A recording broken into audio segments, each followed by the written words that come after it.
The Little Mermaid. There was once a little mermaid who lived in the bottom of the sea. She was the youngest daughter of the Sea King and had 5 elder sisters who were each a few years older than she. When the mermaids turn 15 years old, they are permitted to rise once to the surface of the water and look upon the strange world above. At first they saw only the waves of the sea and the long columns of foam, and then they saw the shore and the houses and the trees, and then at last they saw, upon a glittering ship, numerous merry faces full of joy. And first one sister and then another had her turn, but the little mermaid had never been permitted to rise, for she was the youngest of them all. On the day when the eldest sister rose, it was calm and beautiful weather. The sea lay like a mirror, and the clouds in the sky looked just like the clouds reflected in it. The little mermaid watched them and thought, when my turn comes I shall see the prince dancing on the deck, and he will look kindly upon me, perhaps he will even love me. When the 6th sister had been up to the surface, the little mermaid was in great anxiety, for she thought the time of her turn would never come. It was scarcely day when she heard the music, at which she had so often looked, a sound to which she had so often listened with delight. All at once there was a crash of thunder, and a fearful squall arose, dashing the waves and foam against the ship. The little mermaid saw that the prince had been thrown into the sea by the tempest, for a great wave had swept him overboard. She heard him say, "Help me, good sir, help me," but no human being was to be seen, though the mermaid sprang forward and caught him in her arms. She laid him on a soft bed of seaweed and sang over him until he awoke with a start, gazing wildly around him. Then she kissed his cold lips, and those gentle eyes opened and looked on her with a smile of happiness and gratitude. When he had recovered a little, she again laid him upon a bed of seaweed and left him to rest, then rose to the surface of the water.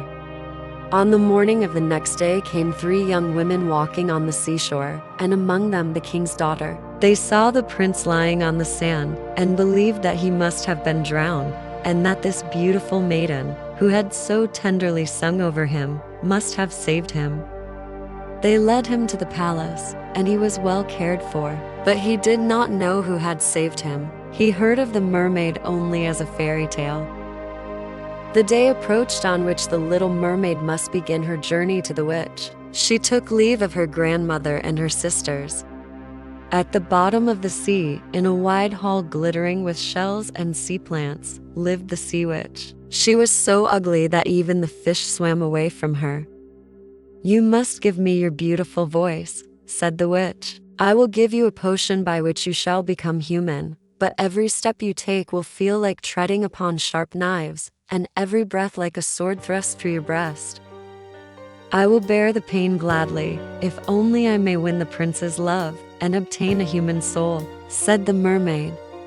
When she had drunk the potion, she was astonished to feel no pain. She threw herself into the sea and came forth as a princess. But when they came to call her, she could not move a leg, but could only glide about like a snake. "I see you are mute, dear lady," said the prince, "but I trust it is not stubbornness." He took her by the hand, and in an instant she felt that she could walk as lightly as a bird.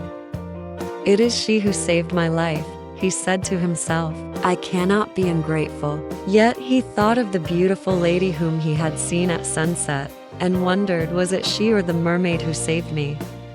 On his wedding day the church bells rang merrily, and all the people rejoiced. The little mermaid stood upon the sand in the garden below.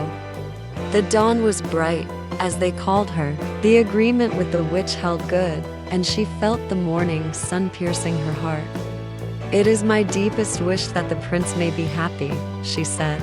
Then she threw the knife into the sea, and felt the waves envelope her. But instead of dying, she found herself changed into a daughter of the air. "If you do good deeds for 300 years, you will gain a soul and sit at the right hand of God," said the spirits. Thank you for watching. I hope the story of Andersen's The Little Mermaid has resonated with you and conveyed the importance of true love, forgiveness, and growth.